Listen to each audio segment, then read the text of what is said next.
Assalamualaikum warahmatullahi wabarakatuh. Innal hamdalillah nahmaduhu wa nasta'inuhu wa nastaghfiruh wa na'udzu billahi min syururi anfusina wa min sayyiati a'malina. May yahdihillahu fala mudhillalah wa may yudlil fala hadiyalah. Asyhadu an la ilaha illallah wahdahu la syarikalah wa asyhadu anna Muhammadan abduhu wa rasuluh. Amma ba'du. Perkenalkan, nama saya Ahzam Mitaza Faras, NIM 2302101003. Di sini saya akan membahas jurnal saya yang berjudul Makna Kaidah Al-Masyaqqatu Tajlibut Taysir. Yang pertama adalah makna kaidah Al-Masyaqqatu Tajlibut Taysir. Al-Masyaqqah bermula dari kata syaqqa yashukku yang bermakna al-tabbu atau letih. Syak dapat diartikan sebagai al-juhdu yang bermakna usaha kerja keras, sedangkan al-taysir secara bahasa ialah kemudahan dan kelembutan. Kejinakan yang berarti al-samha atau toleransi, yurs sendiri adalah kebalikan dari ars atau kesusahan.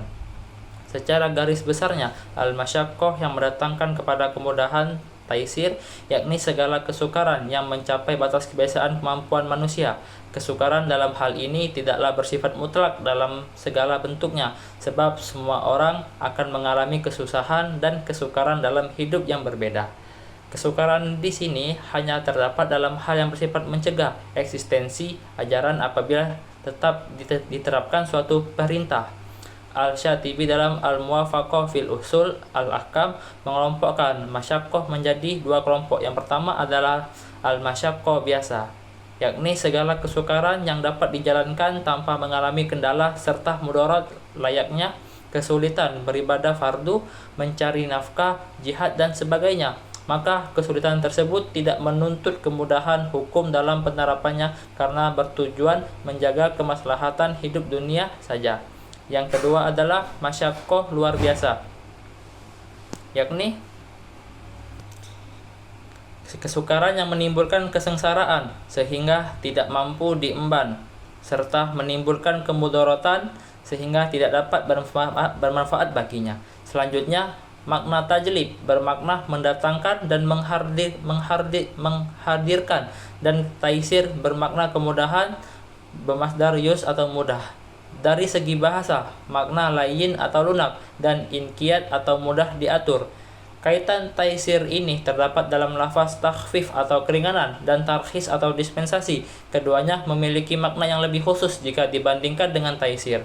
Takhfif atau keringanan itu ketika taklif atau beban ibadah dirasakan berat, maka diberi keringanan untuk memudahkannya. Sedangkan tarkhis apabila terdapat alasan atau uzur untuk tidak melakukannya, maka terjadilah dispensasi atau keringanan berlandaskan alasan tersebut.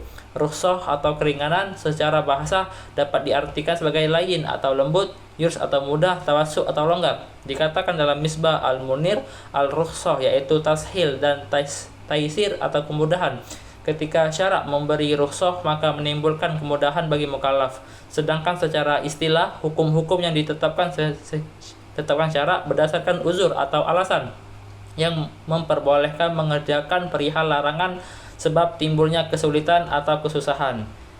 Macam-macam taisir atau kemudahan dalam syariat dijelaskan sebagai berikut. Yang pertama adalah ketetapan syariat. Islam merupakan agama yang telah ditetapkan kemudahannya sejak awal diturunkannya kepada Nabi Muhammad SAW. Yang kedua adalah kemudahan syariat dalam hukum-hukum yang berkaitan dengan amaliyah. Yang pertama adalah al-rius al-asli, kemudahan menjadi landasan serta tujuan dari syariat. Yang kedua adalah al-rius al-takhfifi, kemudahan yang berupa dispensasi dan keringanan yang diberikan syarak. Kemudian yang kedua adalah sumber-sumber hukum. Al-masyaqqatu tajlibut taysir. Yang kedua, dalil-dalil yang menjadi dasar kaidah al-masyaqqah tajlibut taysir. Beberapa di antaranya adalah: yang pertama, dalil dari Al-Qur'an surat Al-Baqarah ayat 286. A'udzubillahi minasyaitonir rajim. Amanar rasulu bima unzila ilaihi mir rabbih wal mu'minun kullun amana billahi wa malaikatihi wa kutubihi wa rusulih la nufarriqu baina ahadim mir rusulih wa qalu sami'na wa ata'na ghufranaka rabbana wa ilaikal masir. Artinya Rasul beriman pada Al-Quran yang diturunkan kepadanya dari Tuhannya. Demikian pula orang-orang mukmin masing-masing beriman kepada Allah, malaikat-malaikatnya, kitab-kitabnya, dan rasul-rasulnya. Mereka berkata, kami tidak membeda-bedakan seorang pun dari rasul-rasulnya. Mereka juga berkata, kami dengar dan kami taat. Ampunilah kami, wahai Tuhan kami, hanya kepadamu tempat kami kembali.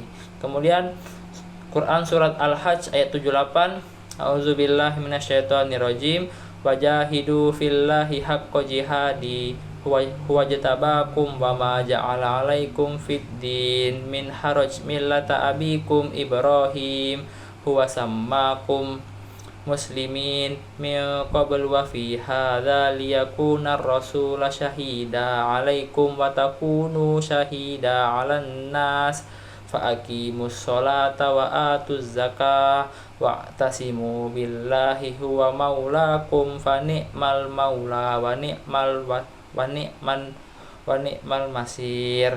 Artinya, berjuanglah kamu pada jalan Allah dengan sebenar-benarnya. Dia telah memilih kamu dan tidak menjadikan kesulitan untukmu dalam agama. Ikutilah agama nenek moyangmu, yaitu Ibrahim. Dia Allah telah menamakan kamu orang-orang muslim sejak dahulu, dan begitu pula dalam kitab ini Al-Quran, agar Rasul Nabi Muhammad menjadi saksi atas dirimu dan agar kamu semua menjadi saksi atas segenap manusia. Maka tegakkanlah sholat, tunaikanlah zakat, dan berpegang teguhlah pada ajaran Allah. Dia adalah pelindungmu, dia adalah sebaik-baik pelindung dan sebaik-baik penolong. Kemudian hadis. Di antara dalil-dalil yang bersumber dari Al-Sunnah ialah hadis yang menjelaskan kemudahan, toleransi, dan menghilangkan kesukaran dalam ajaran Islam. Al-Imam Ahmad Ibnu Hanbal meriwayatkan dari Ibnu Abbas radhiyallahu anhu, an Ibni Abbas qala qila li Rasulillahi sallallahu alaihi wasallam ayyul adyan ahabbu ilallah qala al-hanifiyatu samha rawu Ahmad. Dari Ibnu Abbas radhiyallahu anhu, ia berkata, telah ditanyakan kepada Rasulullah SAW, agama-agama manakah yang lebih disukai Allah? Beliau menjawab, agama yang lembut dan toleran. Hadis riwayat Ahmad. Kemudian hadis riwayat Al-Bukhari dan Muslim, yang artinya, apabila aku memerintahkan kalian suatu perkara, maka lakukanlah sesuai kemampuan kalian. Hadis riwayat Bukhari dan Muslim. Penjelasan dari hadis ini memberikan landasan bahwa dalam menjalankan perintah agama, seseorang dibolehkan melaksanakannya sesuai dengan kemampuan. Jika ada kesulitan yang nyata, maka kemudahan diperbolehkan. Kemudian selanjutnya yaitu ada cabang-cabang kaidah al-masyaqqatu tajlibut taisir. Yang pertama, kaidah ar-rahasu la tunatu bil ma'asi. Artinya, keringanan itu tidak dikaitkan dengan kemaksiatan. Maksudnya, kaidah ini digunakan untuk menjaga keringanan-keringanan di dalam hukum, tidak disalahgunakan untuk melakukan maksiat atau kejahatan atau dosa. Seperti orang yang berpergian dengan tujuan melakukan maksiat, misalnya untuk membunuh orang atau untuk berjudi atau berdagang barang-barang yang diharamkan, maka orang semacam ini tidak boleh menggunakan keringanan-keringanan di dalam hukum Islam. Contohnya, perjalanan seorang dengan maksud untuk membegal, merampas harta orang lain, membunuh, mengancam, atau mengintimidasi, dan memerangi kaum muslim, dan melakukan tindakan sewenang-wenang terhadap mereka. Mengenai ketentuan hukum keringanan rukhsah dalam perjalanan jenis ini, para ahli hukum Islam terbelah ke dalam dua kelompok besar. Yang kedua, yaitu kaidah ar-rahasu la tunatu bisyakki. Artinya, keringanan itu tidak dapat dikaitkan dengan keraguan. Maksudnya, kaidah di atas, maka jika ada keraguan pada diri seseorang, apakah musafir itu telah memenuhi syarat atau qasar salat atau belum, maka ia harus salat tanpa qasar. Sebab pada dasar ia harus salat tanpa qasar, sedangkan qasar baru dibolehkan apabila telah memenuhi syaratnya. Dalam kondisi ini, syarat tersebut masih diragukan. Kemudian selanjutnya implementasi kaidah dalam kehidupan sehari-hari. Yang pertama adalah sholat ketika sedang dalam perjalanan, yaitu ketika seseorang melakukan perjalanan jauh atau safar yang biasanya merupakan keadaan sulit dan melelahkan. Islam memberikan keringanan berupa qashar atau meringkas dan jamak atau menggabungkan sholat. Misalnya, sholat zuhur dan asar dapat diqashar menjadi 2 rakaat dan bahkan dapat digabungkan dalam satu waktu. Yang kedua adalah berpuasa ketika sakit atau dalam perjalanan. Jika seseorang sakit atau dalam perjalanan yang sulit, Islam memberikan rukhsah berupa boleh tidak berpuasa di bulan Ramadan dan menggantinya di hari lain ketika kondisi sudah lebih baik. Hal ini didasarkan pada ayat Al-Quran yang menyatakan, dan barang siapa yang sakit atau dalam perjalanan lalu ia berbuka, maka wajib menggantinya sebanyak hari yang ditinggalkan itu pada hari-hari yang lain. Quran Surat Al-Baqarah ayat 185. Yang ketiga yaitu keringanan dalam wudhu atau tayamum. Ketika seseorang tidak dapat menggunakan air untuk wudhu karena sakit atau ketiadaan air, Islam memberikan keringanan dengan membolehkan tayamum, yaitu menggunakan debu sebagai pengganti air. Ini adalah bentuk penerapan kaidah al-masyaqqatu tajlibut taisir, di mana syariat tidak memaksakan hal-hal yang sulit atau membahayakan. Yang keempat adalah haji bagi yang tidak mampu secara fisik atau finansial. Haji diwajibkan bagi mereka yang mampu secara fisik dan finansial. Namun, bagi orang yang tidak mampu karena kondisi fisik yang lemah atau keterbatasan finansial, kewajiban ini bisa gugur atau bisa digantikan oleh orang lain untuk melaksanakan haji atas namanya. Yang kelima adalah pelaksanaan ibadah bagi lansia. Orang yang sudah tua dan tidak mampu berdiri ketika melaksanakan sholat dapat melakukannya dengan duduk atau bahkan berbaring jika itu memudahkan mereka. Hal ini sesuai dengan prinsip bahwa kesulitan akan mendatangkan kemudahan dalam pelaksanaan ibadah. Yang keenam adalah makan makanan haram dalam kondisi darurat, yaitu jika seseorang berada dalam kondisi kelaparan ekstrim tanpa akses makanan halal, diperbolehkan baginya untuk memakan makanan haram seperti daging babi secukupnya demi untuk bertahan hidup. Yang ketujuh adalah memakai obat yang mengandung alkohol. Dalam kondisi darurat ini, seperti penggunaan obat berbahan alkohol untuk menyembuhkan penyakit tertentu, hal ini diperbolehkan jika tidak ada alternatif lain. Yang ke-8 adalah menggunakan kendaraan saat tawaf di Masjidil Haram.